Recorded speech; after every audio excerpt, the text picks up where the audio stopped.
Hello दोस्तों, हमारे channel में फिर से आपका स्वागत है। पिछले वीडियो में हमने आपको बताया था कि सीडीआर कैसे पढ़ना है। उसके बाद फिर हमने आपको बताया था कि सीडीआर का उपयोग कैसे करना है, मतलब अपने मामले में सीडीआर को शामिल कैसे करना है, विवेचना के दौरान और विवेचना के बाद और कोर्ट में मामला पहुंचने के बाद। उसके बाद अब हम इस वीडियो में बताने जा रहे हैं आपको कि आपकी जो सीडीआर है मामले में प्रिजर्व हो चुकी है। प्रिजर्व होने के बाद एक कॉपी आपको मिल चुकी है। अब उसका किस सटीक तरीके से आप उपयोग करें कि अपने आप को निर्दोष साबित कर पाए, तो उसके लिए हम आपको बता रहे हैं। देखिए, सबसे पहले आप देखें, कोई भी घटनाक्रम डिपेंड करता है घटना स्थल पर। देखिए, कोई भी अगर घटना घटित हुई होगी तो उसका एक घटना स्थल रहा होगा। घटना स्थल में दो व्यक्ति की उपस्थिति जरूरी है, एक तो शिकायतकर्ता यानी पीड़ित, एक जिसपे आरोप लगा यानी अभियुक्त। कोई भी घटनाक्रम हो, चाहे वो मारपीट का हो, चाहे चोरी डकैती मर्डर का हो, चाहे वो पीसी एक्ट का हो या किसी भी अन्य प्रकार के अपराध का हो, घटना स्थल एक अपने आप में नहीं होता है। घटना स्थल में दो की उपस्थिति जरूरी होती है। हाँ, ये फ्रॉड के जो अपराध हैं, जो फर्जी कॉल करके निकाल लेते हैं, वो अलग अलग रहते हैं आरोपी, लेकिन उनका भी पता हम सीडीआर के माध्यम से ही लगाते हैं। तो घटना स्थल पर अगर मान के चलिए आपकी सीडीआर आपके हाथ में है, आपने जो टारगेट नंबर है उसका सीडीआर निकाल रखा है, या टारगेट नंबर अपना भी और टारगेटेड नंबर दोनों का, मतलब पीड़ित और अभियुक्त दोनों का सीडीआर निकल चुका है, शिकायतकर्ता का भी सीडीआर है और जिसके खिलाफ आरोप है उसका भी सीडीआर है।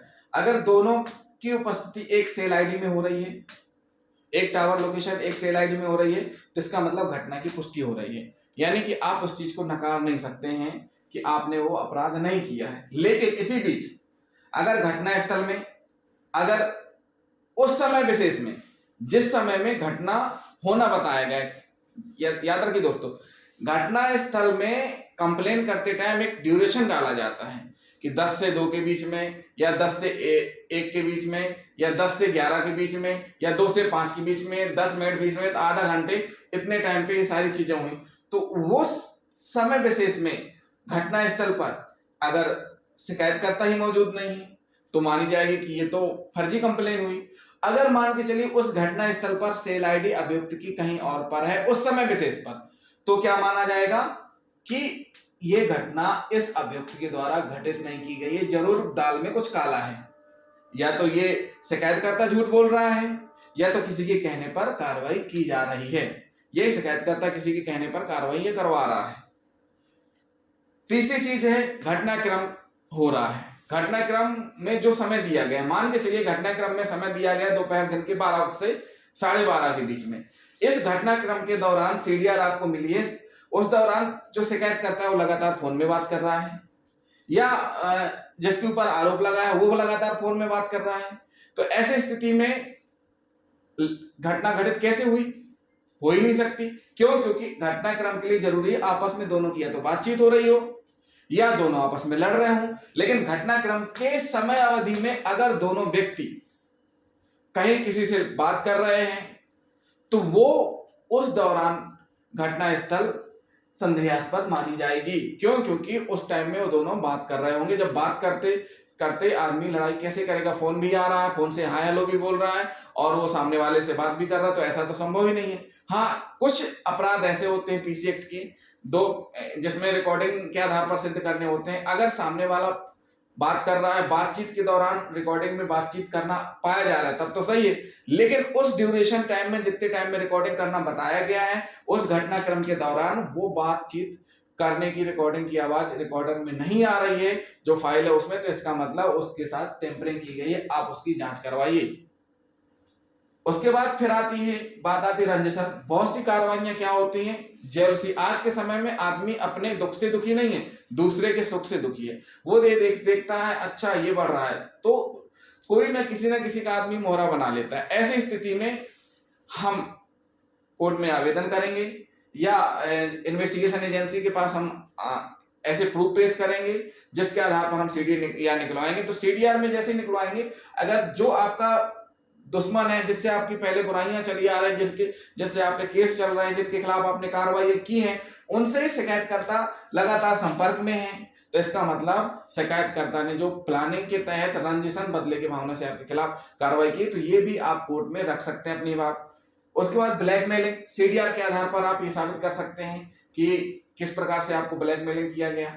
मतलब सामने वाले कॉल करके, या ये भी सीडीआर से पता चल जाता है कि जो कैब डिटेल से पता चल जाता है कि सिम किसके नाम पर है। दूसरी सबसे मेन इंपॉर्टेंट चीज है कोर्ट में क्रॉस एग्जामिनेशन। सीडीआर आपके हाथ में है भाई, आने दो शिकायतकर्ता को, आप सही है, आपने गलत नहीं किया है, आपके खिलाफ झूठी रिपोर्ट लिखाई गई है, तो उस चीज को डिनाई कैसे करेगा? डिनाई करेगा तो ऑटोमेटिक फंसेगा कि भाई आप बता रहे सुबह 7 बजे घटना हुई है, तो सुबह 7:10 या 7:30 बजे 7 से 8 के बीच में भी माना जाए कि आपके दोनों के बीच में वो घटना घटित हुई, लेकिन सामने वाला उस जिले में ही नहीं है, तो ऐसी स्थिति में क्या होगा? वहां आपको केवल सीडीआर ही बचाएगी आपकी।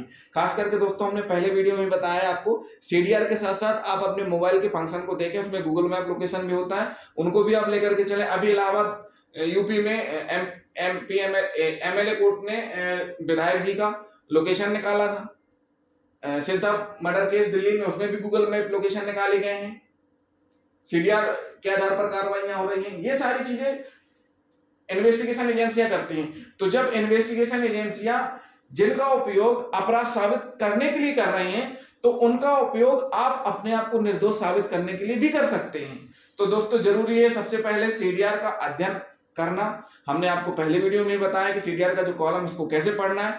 पढ़ना, समझना आने के बाद फिर आप उसमें देख पाएंगे, कंक्लूजन निकाल पाएंगे कि अगर घटना स्थल और घटना अवधि में, 2 पॉइंट, घटना स्थल पर और घटना अवधि में। तीसरा पॉइंट, जब कंप्लेन की जा रही थी तो कंप्लेनर कंप्लेन करने की स्थिति में था कि नहीं था। ये 3-4 पॉइंट रहते हैं जिनको आपको लेके चलना है, और इन्हीं के आधार पर आपको सीडीआर देखनी है। अगर उसमें कंट्राडिक्शन है तो आपको इसका फायदा जरूर मिलेगा। कोर्ट आपकी बात सुनेगी, कोर्ट में न्याय जरूर आपको मिलेगा। थैंक यू दोस्तों।